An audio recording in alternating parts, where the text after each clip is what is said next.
इस वीडियो में हम आपको क्लास 10th सोशल साइंस के वायरल क्वेश्चन को बताने वाला हूं जो आपके एग्जाम में कई बार पूछे जा चुके हैं, बार बार पूछा जा चुका है। तो आपको करना कुछ नहीं है, करना सिर्फ यही है कि इस वीडियो को आप एक बार जरूर देख लीजिएगा शुरू से लेकर अंत तक, क्योंकि अभी जो मैं क्वेश्चन आपको बताने वाला हूं वही क्वेश्चन जो है, यानी कि अभी जो मैं क्वेश्चन आपको बताने वाला हूं यही ऐसे क्वेश्चन है जो आपके एग्जाम में बार बार पूछा जा चुका है, इवन 5 सालों तक लगातार पूछा जा चुका है। तो आपको करना कुछ नहीं है, बस इस वीडियो को एक बार देख लीजिए। चलिए देखिए कि वो कौन कौन से क्वेश्चन है। देखिए पहला क्वेश्चन है कि रूसी क्रांति के किन्हीं 2 कारण को बताइए। क्या? रूसी क्रांति के किन्हीं 2 कारण को बताइए। तो इसका सिंपल सा आंसर है कि रूसी क्रांति के 2 कारण महत्वपूर्ण है। पहला, जार की निरंकुशता एवं अयोग्य शासन। क्या? जार की निरंकुशता एवं अयोग्य शासन। निरंकुशता कहने का मतलब है कि रूस में जो है ना, रूसी क्रांति जो स्टार्ट हुआ था वो क्यों हुआ था। तो पहला है कि जार की निरंकुशता एवं अयोग्य शासन। कहने का मतलब है कि वहां के जो लोग हैं वो निरंकुश थे, यानी कि अंकुश नहीं था उनके पास, यानी कि कहने का मतलब कि वो खुश नहीं थे। और अयोग्य शासन यानी कि दल विहीन था वहां का, रूस का जो मंत्रीगण था वो दल विहीन था, इसलिए जार की निरंकुशता एवं अयोग्य शासन। नंबर 2 है कृषक के रूप में मजदूरों की दयनीय स्थिति। कहने का मतलब है कि वहां के जो लोग थे वो कृषक के रूप में जो है कि दयनीय स्थिति था, यानी कि खाने पीने की भी बहुत ज्यादा प्रॉब्लम होता था। सेकंड क्वेश्चन क्या है कि खूनी रविवार क्या है। ये बहुत इंपॉर्टेंट क्वेश्चन है दोस्तों, तो आपको हर हाल में याद कर लीजिएगा इस क्वेश्चन को। खूनी रविवार क्या है? इसका सिंपल सा आंसर है, हम आपको एकदम आसान भाषा में इसका आंसर बना करके आपको हम बता रहे हैं। देखिए 1905 ईस्वी में रूस जापान युद्ध में, क्या 1905 ईस्वी में रूस जापान युद्ध में रूस एशिया के एक छोटे से देश जापान से पराजित हो गया। कहने का मतलब है कि रूस देश जो है वो जापान देश से पराजित हो गया पराजय के अपमान के कारण। यानी कहने का मतलब है कि जापान जो है कि जापान से पराजित हो गया रूस, और इसी पराजय के कारण, अपमान के कारण जनता ने क्रांति कर दी। क्या? क्रांति कर दी। 9 जनवरी 1905 ईस्वी में लोगों के समूह लेकर प्रदर्शन करते हुए सेंट पीटरबर्ग, कौन? सेंट पीटरबर्ग महल की ओर जा रहा था। तब जार की सेना ने इन निहत्थे लोगों पर गोलियां बरसाई, अंधाधुंध गोलियां बरसाई, जिससे कि हजारों लोग मारे गए। और यह घटना रविवार के दिन हुई। क्या? कौन सा दिन था? रविवार का दिन था। तो रविवार के दिन हुई, इसलिए इसे खूनी रविवार के नाम से जाना गया। नंबर 3 क्वेश्चन है, यानी कि तीसरा, कि मेजनी कौन था। ये हर साल पूछा जाता है दोस्तों एग्जाम में, इसलिए इसका हम 2 लाइन आपको हम आंसर बना करके दिए हैं, आपको एकदम आसान तरीके से आपको याद हो जाएगा। देखिए इसका आंसर क्या है कि मेजनी इटली में, क्या? इटली में, इटली का मेजनी जो है वो इटली का कार्बोनरी सदस्य था। क्या?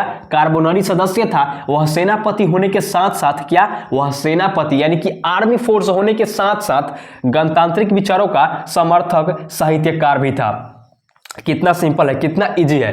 तो यही है सोशल साइंस के 3 ऐसे वायरल क्वेश्चन, और वो भी पार्ट 2 वीडियो में हम बता रहे हैं जो आपके एग्जाम के लिए सबसे ज्यादा इंपॉर्टेंट है। तो आप इन सभी क्वेश्चन को अच्छे से कॉपी में नोट कर लीजिए, और इन सभी क्वेश्चन को आप एकदम सुबह के भोर में याद कर लीजिएगा, आपके दिमाग में पूरा बढ़ जाएगा। और ऐसा तरीका आपको हम बता दिए हैं कि आपको वीडियो देखने मात्र से ही क्वेश्चन जो है कि आपके दिमाग में पूरा छप गया होगा। चलिए इस क्वेश्चन को आप नोट कीजिए, अभी और क्वेश्चन को बताना है। और अब चलते हैं अगले वायरल क्वेश्चन की ओर जो सोशल साइंस सब्जेक्ट से है। देखिए चौथा क्वेश्चन क्या है। देखिए 4 नंबर क्वेश्चन है कि पूंजीवाद क्या है। क्या? पूंजीवाद क्या है? तो इसका सिंपल सा आंसर है कि पूंजीवाद ऐसी राजनीतिक आर्थिक व्यवस्था है। क्या?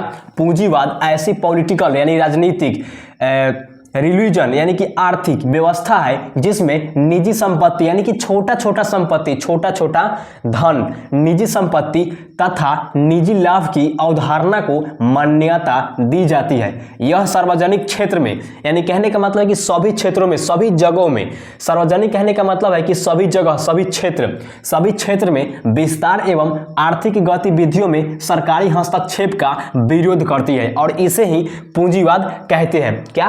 पूंजीवाद कहते हैं। 5 नंबर क्वेश्चन है कि अक्टूबर क्रांति क्या है, और इस क्वेश्चन पर आप हर हाल में गौर कर लीजिए, इसको याद कर ही जाइए, आपके लिए बहुत ज्यादा इंपॉर्टेंट है, VVI है।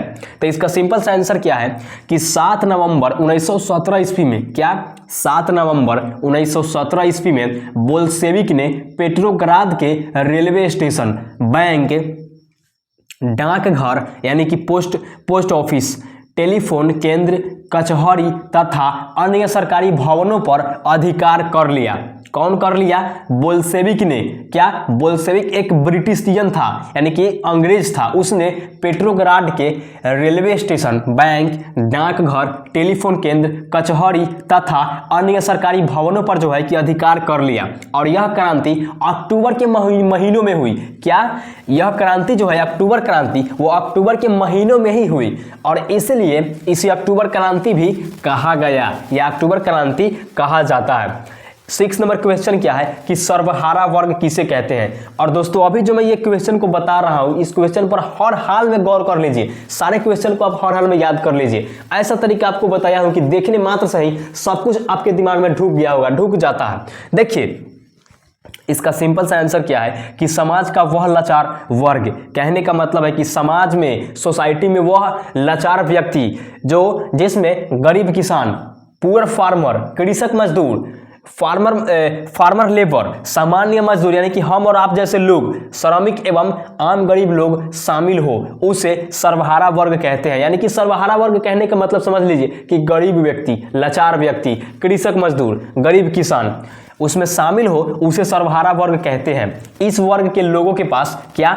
इस वर्ग के लोगों के पास बुनियादी चीजें भी उपलब्ध नहीं होती है। यानी कहने का मतलब है कि गरीब आदमी के पास कुछ उपलब्ध होता है? नहीं होता है। न धन होता है, न गाड़ी होता है, न बंगला होता है। सिर्फ गरीब होता है और थोड़े बहुत खाने के लिए होता है, और इसे ही सर्वहारा वर्ग जो है कि कहते हैं। तो यही है आपका viral question social science part 2 video में आपको हम जो क्वेश्चन अभी बताए हैं, इस क्वेश्चन पर भी आप गौर कर लीजिएगा। इससे पहले हम पार्ट 1 वीडियो में बताए थे 6 क्वेश्चन जो आपके एग्जाम में बार बार पूछे गए थे।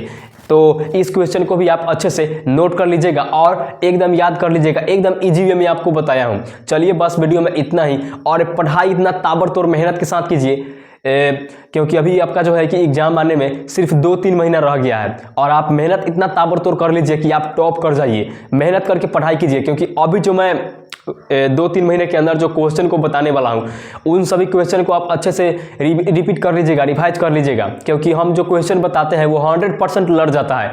तो देर करने की कोई बात नहीं है, आप हमारे साथ जुड़े रहिए। हम जो भी क्वेश्चन बताएंगे, जो भी क्वेश्चन का सॉल्यूशन हम बताएंगे, उसको आप धीरे धीरे दिमाग में उतार लीजिएगा। चलिए बस वीडियो में इतना ही, तब तक के लिए जय हिंद, वंदे मातरम। ख्याल रखिएगा, खुशी से पढ़ाई कीजिए, मस्त रहिए, एकदम स्वस्थ रहिए। चलिए विदा कीजिए।